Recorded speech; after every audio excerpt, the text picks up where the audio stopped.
quit his law and commerce degree to become a full-time writer, which eventually he did 31 years later. Got through those 31 years of a professional life that didn't really agree with me. They would discover how quite love-struck I was. All these disasters occurring in his life, and it's like, right, okay, that's one disaster done. Let's move on to the next.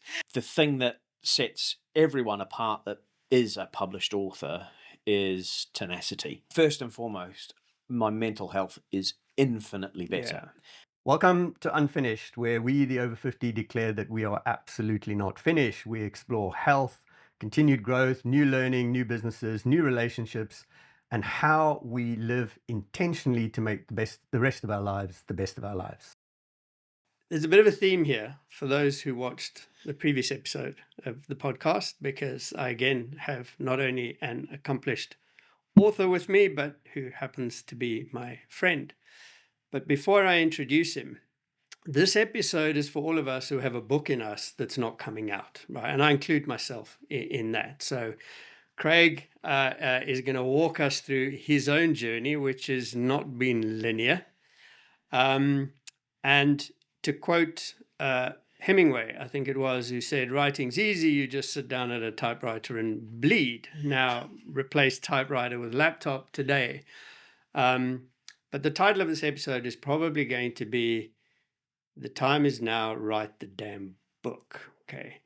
Now, I'm going to do an intro of my friend Craig from his novel. Dear. Craig Brown is a Kiwi-born author based in the United Kingdom. I can't believe I put this on the back of the book. I can't believe I did that. It's brilliant. At the age of 16, he knew he wanted to write. At 18, after a ridiculously brief stint at university, he quit his law and commerce degree to become a full-time writer, which eventually he did 31 years later. There's hope for all of us. He's a bit of a slow starter. A Little Something to Hide is his debut novel, which takes a peek into the lives of passengers traveling on the Briscola coach service from San Francisco to Albuquerque. This is a very accomplished book. That's very kind of you to say.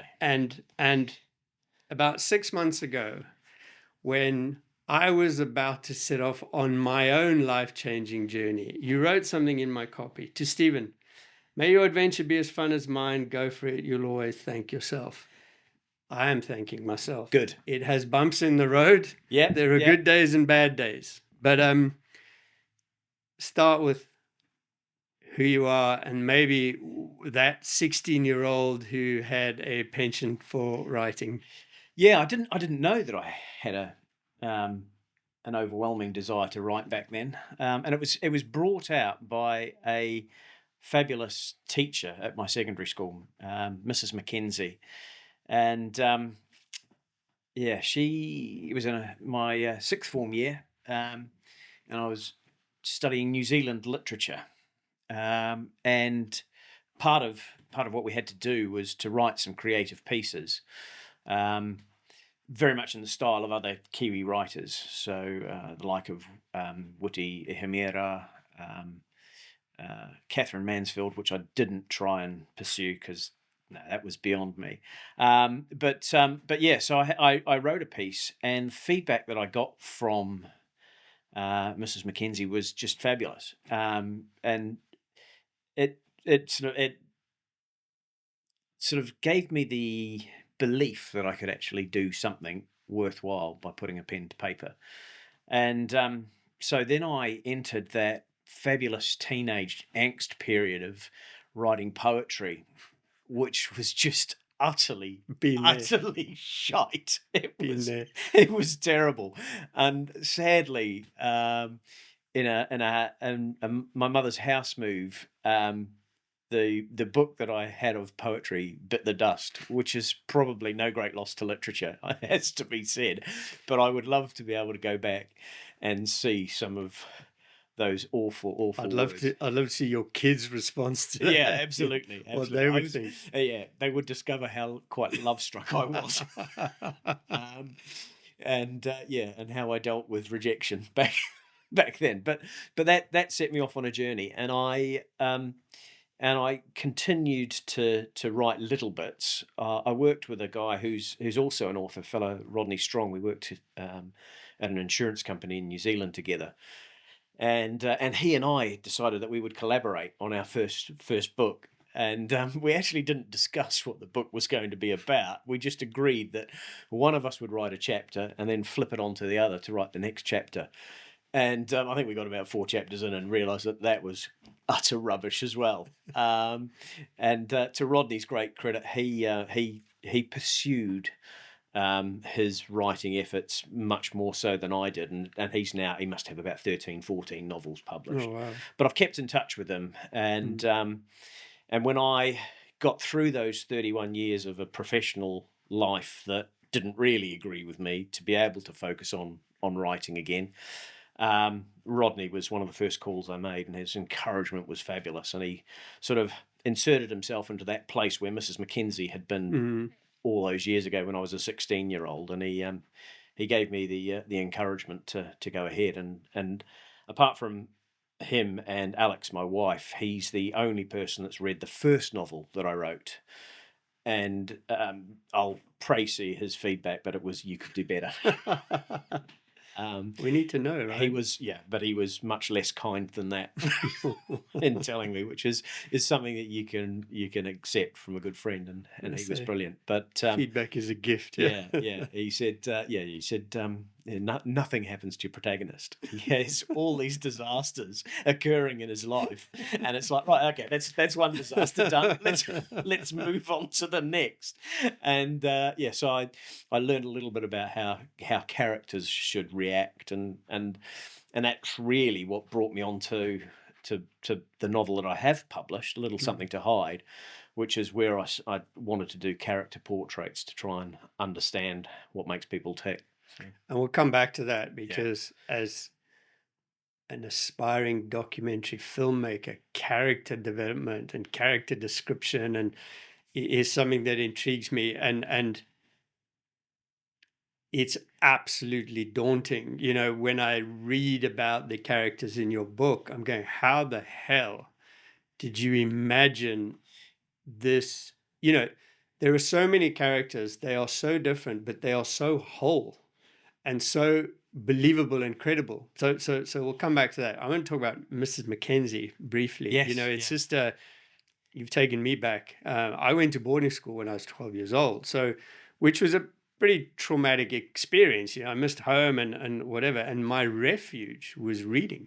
Yeah, you know, we had a little library at school, and you know, I learned a lot. I probably learned more about sex from Wilbur Smith than anybody else at the age of like 13, 14, you know, so take that as you will. But it's amazing how influential people early in life have an impact on us, as Mrs. Mackenzie did for you. So what was the genesis behind A Little Something to Hide? Where did that come from?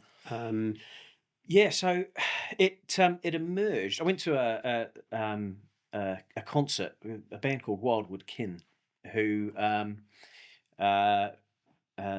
one of the women in it was a niece of a really good friend of ours, and so they took us off to Oxford to go and see Wildwood Kin, who are incidentally absolutely beautiful singers, lovely music. But they had a support act called Ferris and Sylvester. And there was a song that they sang called Burning River, and I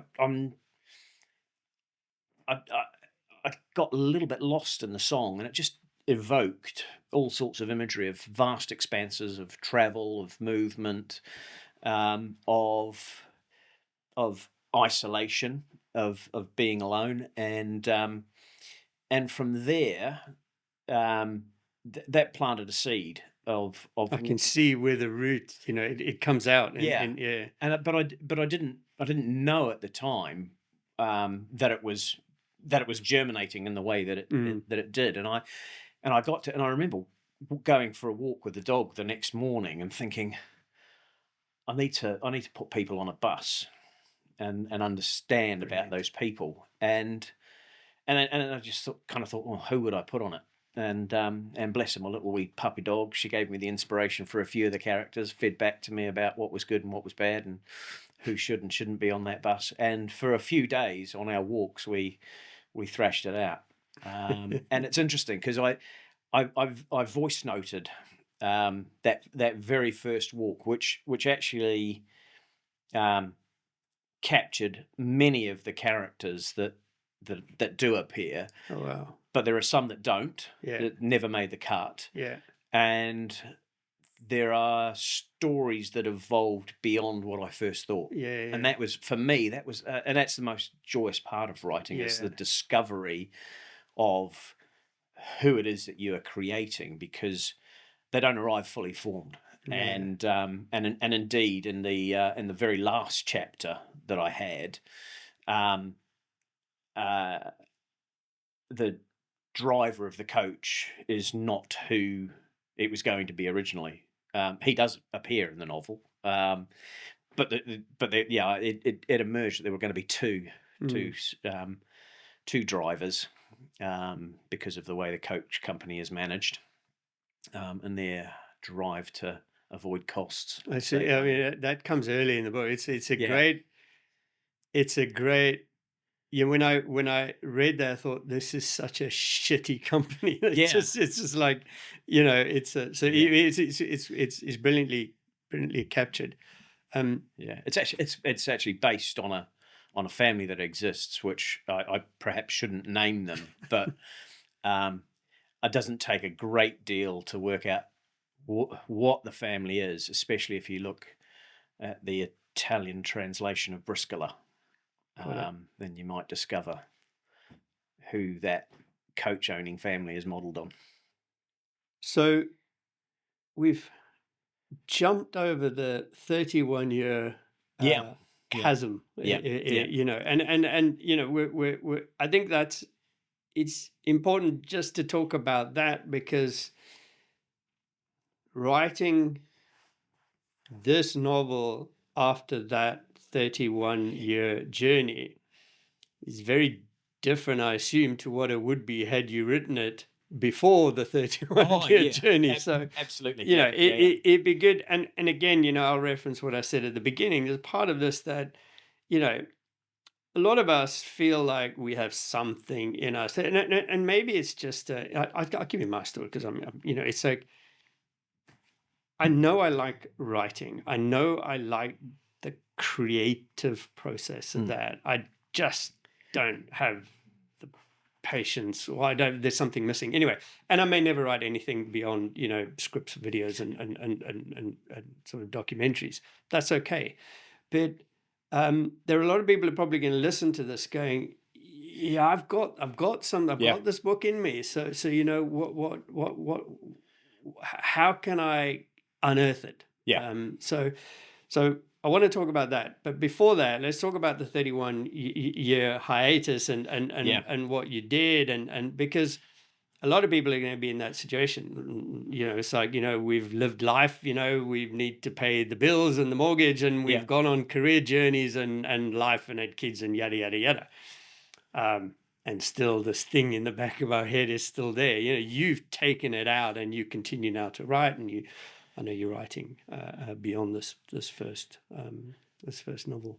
Yeah, so I'm from New Zealand originally, and intended just to come over for a 3-month holiday to the UK, and in that 3 months I was going to go to the World Cup in Italy in 1990.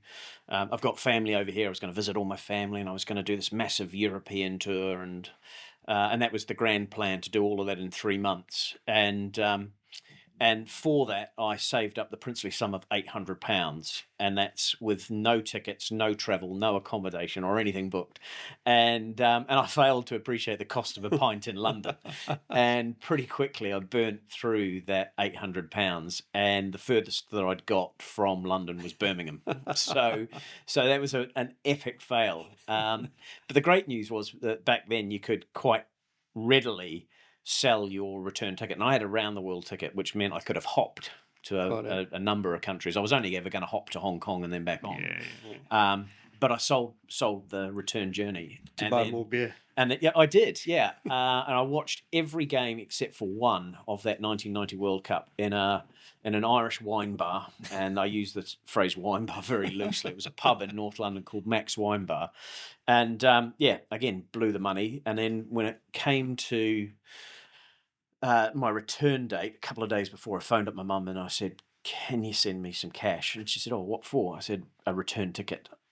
And to her everlasting credit, she said to me, she said, "The great news, Craig, about coming from British parents is that we've imbued you with a British passport." She said, "And what that means is that you can get a job. So go and get a job, save the money, and then you can come home." Oh, brilliant. And after I was sort of emerged from my stunned reaction to that, it's like, Well, you don't want me. "I thought you loved me," and she did, but she just didn't want me back home. So I had to get a job, and I had the sum total of 18 months' experience of working as an insurance clerk in New Zealand alongside my good mate Rodney Strong, and I thought, what can I do? And this is in 1990. The UK's in a recession, or globally we're in a recession. Jobs weren't exactly falling out of the trees, and I thought, what can I do? And so I thought, well, I'll chance my arm with my CV and my 18 years of insurance clerking, and oddly, couldn't find a job. So I thought, what can I do? And I thought, working in an accounts department has got to be a way forward. I could do that. That can't be that difficult. And my mother had spent her entire career working in finance, and Bless so bless her, because I stole all the companies that she'd worked for and put them on my CV, and By said, dint of birth. and dispensed with my 18 months of insurance clerking, and said that I'd tempt in New Zealand for that 18-month period with all of these companies, and had my mother phone them all up and say, if anyone from the UK phones for a reference, could they stand behind me? Oh, brilliant. And thankfully, recruiters were quite lazy, and none of them Didn't bother to check. because you had to pay for calls to New Zealand back then. It was we Okay. didn't have the tech that we have today, so none of them checked up. And eventually, an agency found me a wee job, and I ended up working for a company in their accounts department. Not knowing what an invoice was, not knowing what a credit note was. I mean, it was appalling because I was a credit controller, so I had to chase debts, and I didn't actually know what it was that I was chasing until somebody told me what the difference in the two were. So You were definitely born to be an author. yeah, well, I was born to be something. So I got a job with a great company who realised fairly quickly that I was rubbish in accounts, and they moved me in the business to something that was more suited to the skill set I had, and eventually I ended up in sales. And embarked on a career in print management, and I moved from sales ultimately into general management, and that's where I spent my 30 years. And it wasn't a career that I studied for, trained for, even particularly wanted to go into. I just fell into it, and happily I found that I was reasonably good at it, and I could generate an income and sustain it, and look after the family and put some money away. That ultimately meant that 31 years later, I had a bit of a nest egg on which to fall back on and have a crack at writing. And that took me to 2019, and I had a conversation with Alex saying, I'll give it a year, see how it goes. Thinking really naively that you could write a book and get it published and hit the bestseller charts in 12 months. In a year. Yeah. I don't think I'd even written the end at the end of 12 months.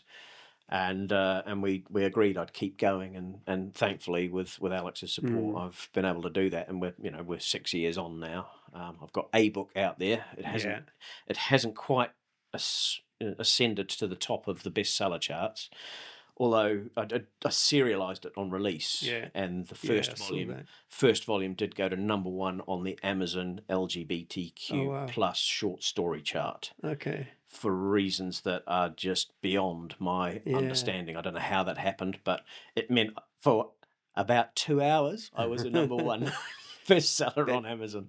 But the thing is, it's like anything. I was talking to somebody who, bless them, once started a YouTube channel, and they, in their mind, in 3 months I'll go viral, and I just looked at them. I said, look, one, you may never get beyond 30 subscribers in 30 years, kind of thing. It's just so. But I mean, you've done it, right? You have written and published, as I said, a very accomplished book. This is not Stephen churning out something just because he has some wacky ideas about something. This is a bona fide, piece of work. So yeah, it may not have jumped to number one on day one, but I mean, you've done it, and I don't want to labor it, but you may not realize what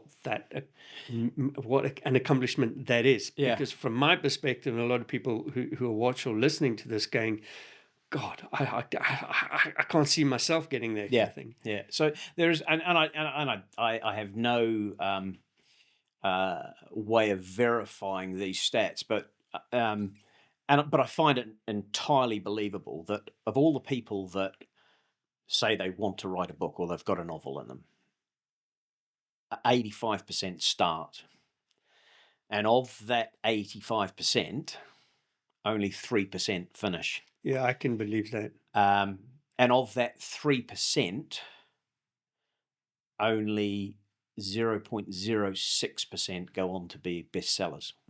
So the numbers are just vanishingly small when one considers, what it is that you're trying to achieve in terms of becoming a successful author.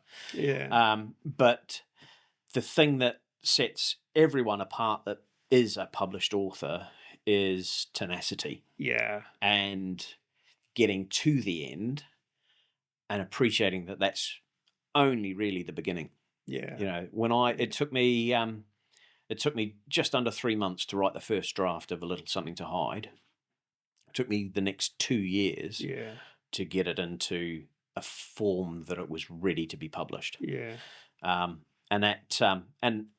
I ultimately self-published because the traditional route was exhausting my patience. If I had have found a traditional publisher, then I'd be looking potentially at another 12 to 24 months before it would have seen the light of day. Oh, wow.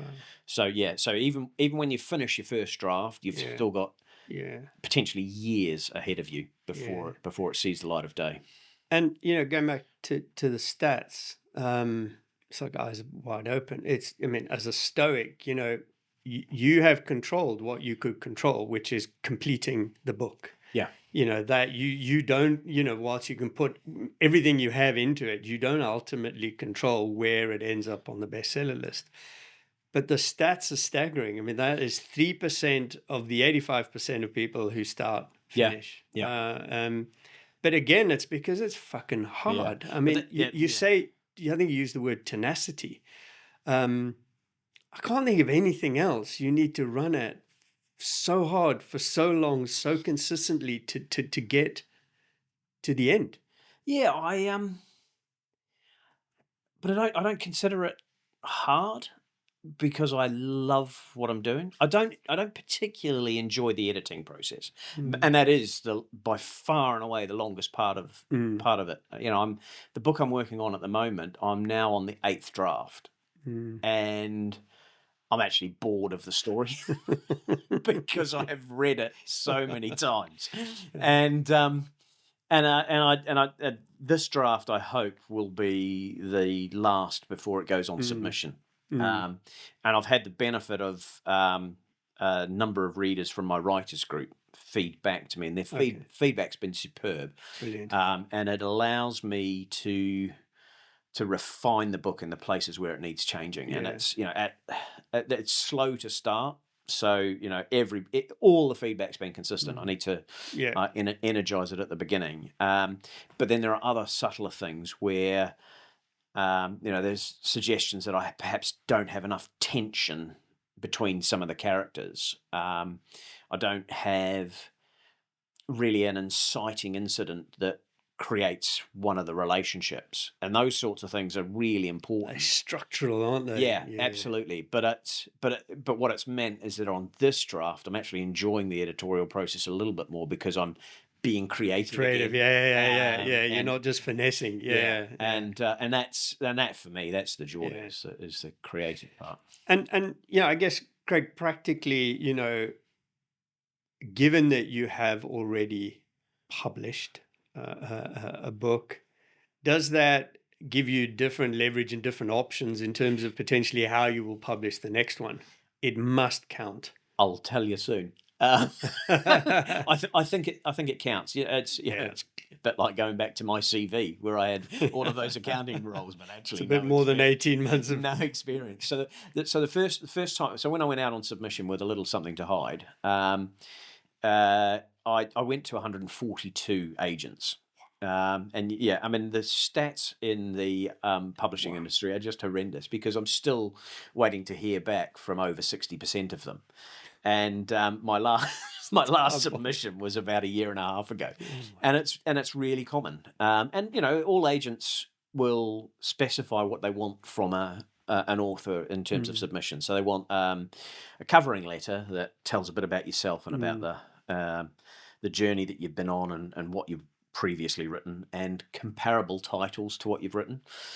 They want a synopsis of the book, which really is it's nuts and bolts. It's more technical than creative. So it says what the story's about, puts all the spoilers and all the plot twists and all the rest of it, so they can see mechanically what it's about.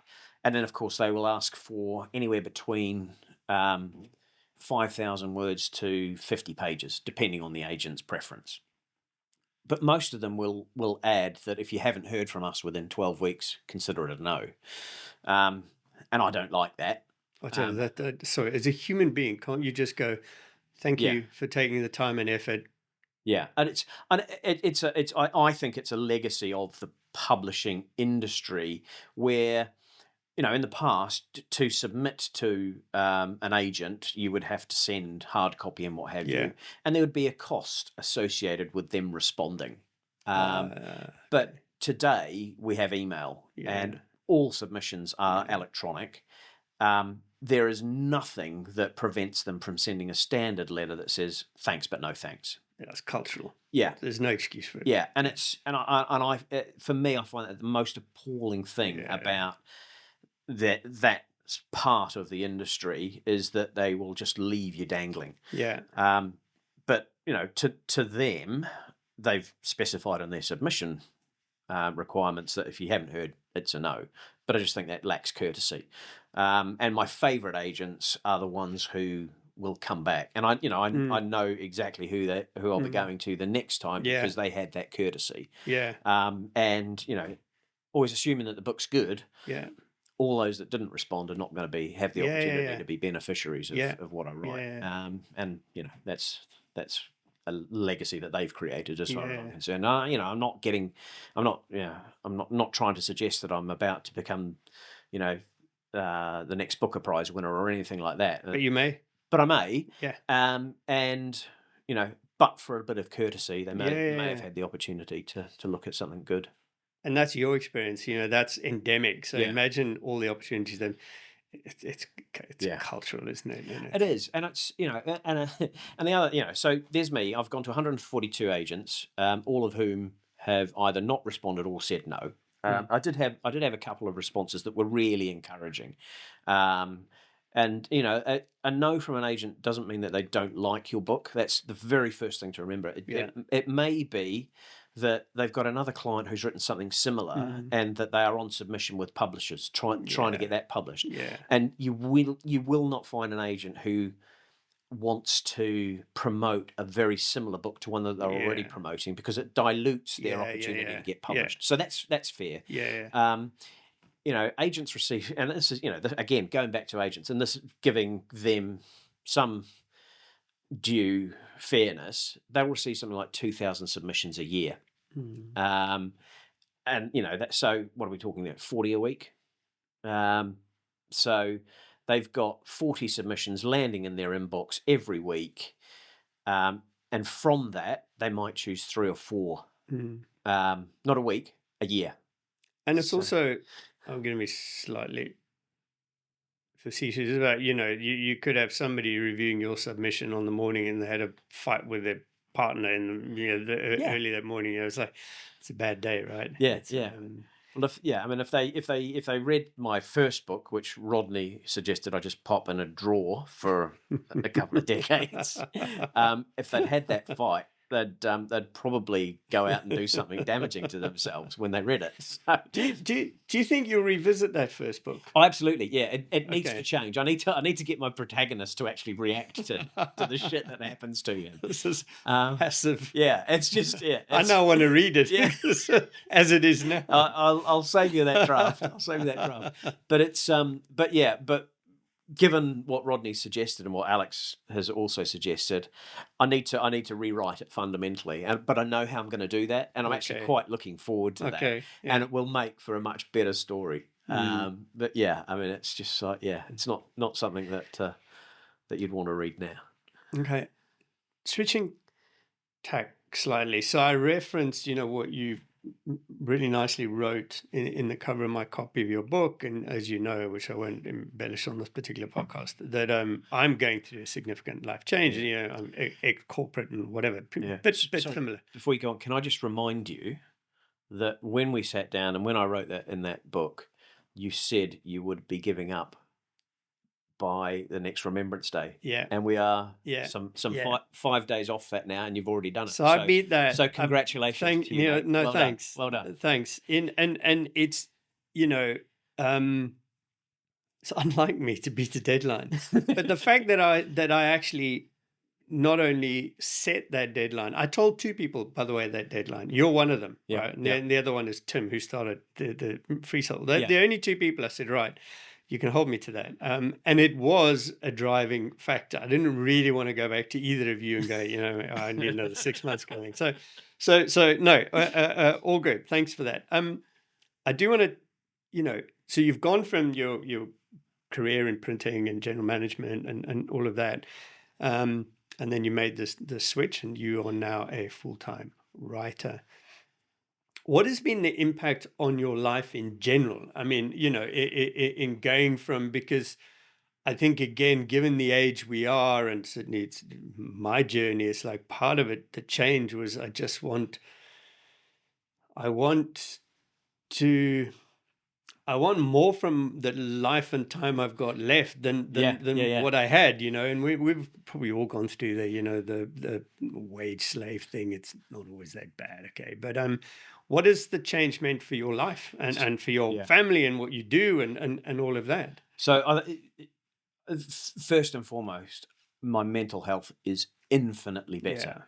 I don't think I fully appreciated just how heavy the burden of work was, or the work that I was doing, and how it was impacting my personality. And that's not to suggest for a moment that I was depressed or anxious in any way, shape, or form. I managed it reasonably well, but I wasn't happy,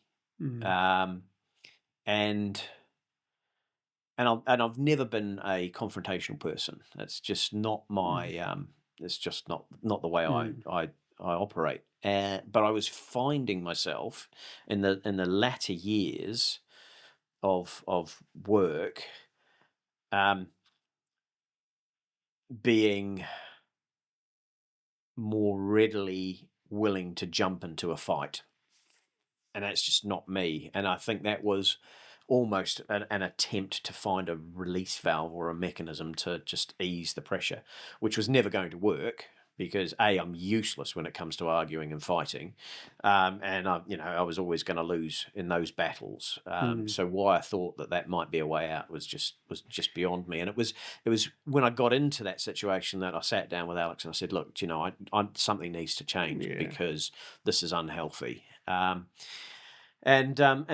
we agreed the path that I would follow, and from day one, it was literally like shedding weight, and if only I could. You and me both. Yeah, and I honestly have never felt more fulfilled with what I do, happier with what I do, but less or more poor than I have ever been. But that doesn't bother me because everything else is far more important. I've been able to spend more time with the family, and if I carry a regret, it's that I spent so much time away from Alex and the kids. I was from 2005 through till 2014. I was driving 35,000 miles a year, leaving the house before 6 a.m. every morning, getting home after 8 p.m. So I missed all the school runs, missed all the school events. A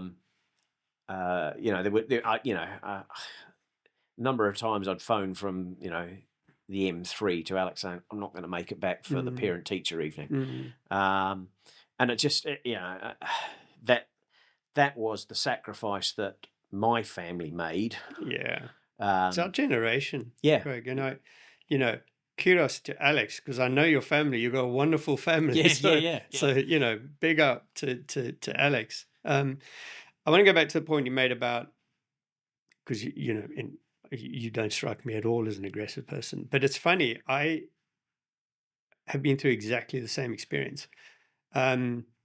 My realization that I needed a change, and I don't want to say that my entire career, which has been in data and analytics, has been bad. It hasn't. Parts of it I thoroughly enjoyed. I've met people, I've learned things, and I've had enriching experiences. But it did get to a point where it was, I can't do this anymore. And it's funny that confrontational bit. I think that's how fight or flight. That's the amygdala, driving the prefrontal cortex. Not to be too technical about it. But I realized that I'm ashamed to admit this. I developed a nickname, Rottweiler. You had? Yeah. In the corporate sense, because I was, somebody you did not necessarily want to go to battle with. And that's not me. Yeah. Right? It's just, I hope it's not me. And by all accounts, it's not. But I think it's less that, our careers and whatever are bad. I just think there's a stage in life we get to. And I really, I don't look back with regret. I think we get to a stage in life where maybe it's, there's less days in front of the horse than behind the cart. So you're thinking, actually, how do I want to engage? And as I say in my intro, live intentionally, make the rest of my life the best of my life. And I think that's just a natural process. It's not nothing bad. And I think there's so much now we realize, people 50 plus, we can make such big changes. Yeah. Like you, I am significantly poorer than I was. Yeah. 100%. I'm okay with that. We joked the other day, I don't shop for wine at the top shelf anymore. It's only at the bottom shelf. But I can live with that. I'm cool because... You haven't got to my stage where you peel off the cheaper sticker and put that on the more expensive. Is that what you've done to that bottle you brought me? Absolutely. Yeah. But it's... And I, like you, I didn't realize how much it was impacting me. And it's not that, everything is roses. There's still tough days. There are days I don't want to do my new life and put in the hard work and whatever. But, man, I'm a different person as a consequence. Yeah. The other thing that I had I was developing a growing cynicism as well. And I'm not naturally cynical. But I worked for for nearly 10 years for a large American corporate, and towards the back end of that time, I started to become acutely aware of politicking that was going on within the business. And not because it hadn't been going on before, but because I'd started to notice how insidious it was. Mm. And but I found it extraordinary because it was just you'd been in a large meeting with a number of people, and it was just so obvious what they were doing, and I was just thinking, this is doing nothing for the business other than potentially furthering your career, and Yeah. and many of those people were far less capable than others around the table who perhaps should have been in those roles. I mean, it was very much uh, an alpha-led company, and Craig, you're describing most corporates I've worked in. yeah, And I think that's just the way it is. I look at it as a flight path. You get somebody who comes in, as a grad and whatever, and super capable, super excited, and that's the kind of takeoff. They just want to learn and do great work, and those are arguably the most valuable people in the organization. Then you get where you've reached your cruising altitude, and you're okay, and then you get more senior and more leadership, and you get a bit more cynical and a bit more political, and you become more aware of it and whatever. And then there's the other side where actually you're not particularly effective and useful anymore, but you're senior, and because you're senior, your jokes are funnier than anybody else's. yes, And I thought they were. sorry, weren't. mate, no. Shit. Oh So no. so and I'm open and honest about this because I think, well, I don't think I know. I realized not only was I dissatisfied, I had become less effective. Yeah, yeah, But I don't think people yet realized it, but I did. yeah, Right. yeah. And so, I was on that, coming down into to land kind of thing. And I chose at that point to, take the parachute rather than go the plane. Yeah. But coming back to writing, two things I want to cover before we wrap up. Firstly, just anything more to add around character development, because you are describing characters that are completely alien to who I know you are as a person. Yeah, So and how do you go about that? How do you reference that? Do you take inputs from people? So I want to talk about that, and then we'll finish on kind of just some advice for all of us. Yeah. Well, it's probably a really good segue from what we were just talking about in terms of those political machinations that go on within a company, because what I found is that I was switching off from the interests of the business and becoming much more acutely aware of people's behavior, and watching how people behave. Yeah. And I think that cynicism that I had has actually allowed me to become a better observer of people.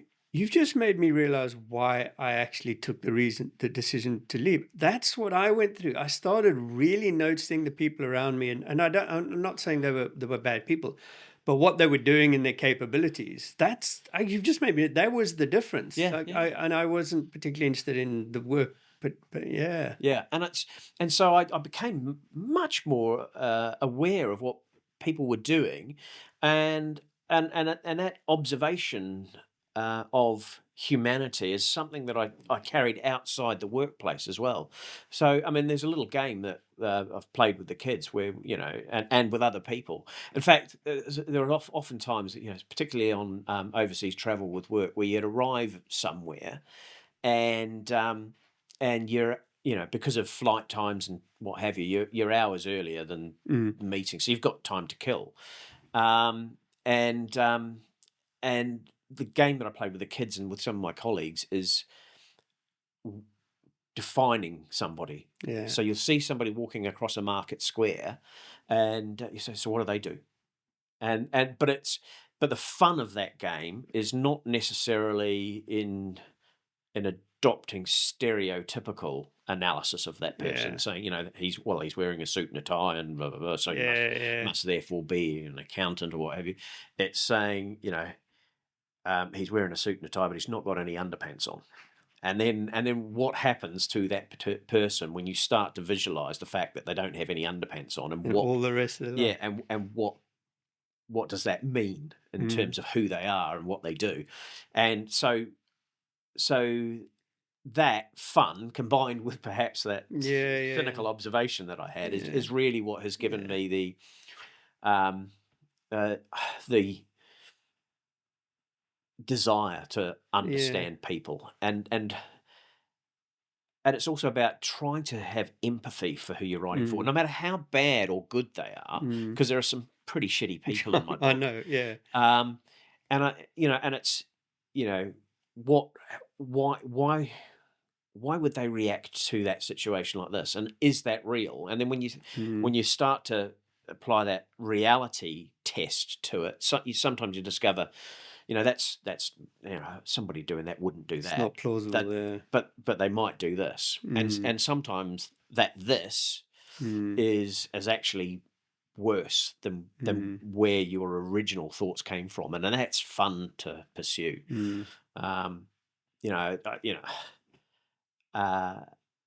As I say, the Briskiller family is very much based on a I'm going to look it up. on a US dynasty, shall we say?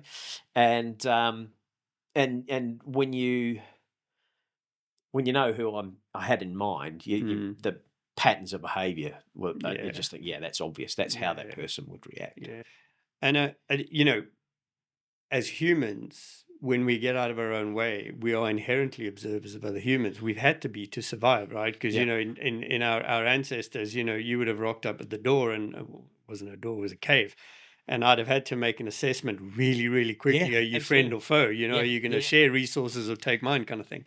So we are actually innately very good judges of characters. Only we've become probably very bad judges of characters because we've got all this other shit that pollutes that. Last point, my friend.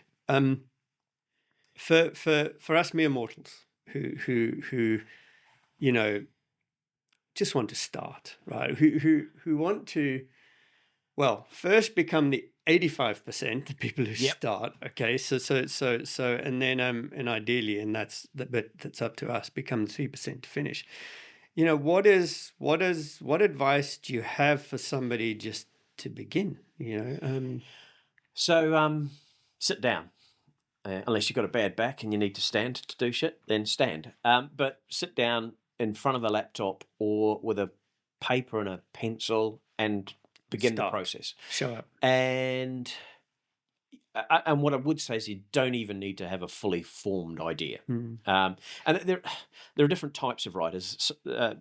In our literary world, we refer to them either as plotters or pantsers. So a plotter is somebody who will have an idea and know where they're going from start to finish with the book. So they'll have they'll detail. Then they're just filling in. They'll detail all the steps, and then they'll write the narrative around all of those steps to pull their story together. But that's not how I write. My thought processes don't operate as linearly as that. I'm a pantser, so I will exploratory. Start writing, and tangents can form, and sometimes those tangents need to just be thrown in the bin ultimately because they're not moving the story forward. They're not going in a direction that is resolvable. But that's how I do it. And I'm not suggesting one way is better or other. It's just what's right for you. So if you're a plotter, I would say sit down, work out your plot. Create your structure. If you're a pantser, sit down and write, and do it again the next day. You don't need to be necessarily consistent. And the world is full of advice about the way to do it, and some of it's right, and the bit that is right is the bit that's right for you. So you've got to discover what works for you. I write 4 days a week, Tuesday through Friday, and I probably sit down around about 11:30, having checked my emails, played all my New York Times games and all that sort of thing. Read a bit. I always read before writing. and then I sit down and I'll go from 11:30 through till about 1, break for lunch, and then sit back down after lunch until Alex gets home from work around about 4 o'clock. So that's my day. And sometimes during that day, I will get very little done. You know, worst Sometimes day, it's just worst not day was happening. 25 words. 25 words I wrote. Best day has been 5,000. And the day I wrote 5,000 words, Alex got home from work and I was like, can you Leave me alone. leave me at it? It's kind of happening. I'm in a poetic frenzy. It's kind of happening. And it, you know, and you'll have good days, you'll have bad days. The most important thing is to keep turning up. Yeah, I think, you know, there's and this is a lesson I take to what I do is you're never ready. My failing has always been I'm not ready, right? I need to learn more, know more, be more, whatever the case. Actually, you're never ready. Just begin. Show up, right? You know, it's I think it was Picasso who said that, you know, inspiration finds me hard at work. Yeah. In other words, don't wait to be inspired. Sit down, start. It's true of any endeavor, by the way. And some days on your 5,000 day, inspiration will find you. Other days, she ain't coming to call. Yeah, that's absolutely. it. You know. So I think, you know, begin. Just begin it. And by that, I'm full of. I don't know why I've got these quotes falling out of my face today. But it's like Goethe said, you know, if you just begin it, because all manner the universe then will orientate itself to open doors for you. So the first thing I think is just begin. Yeah. Right?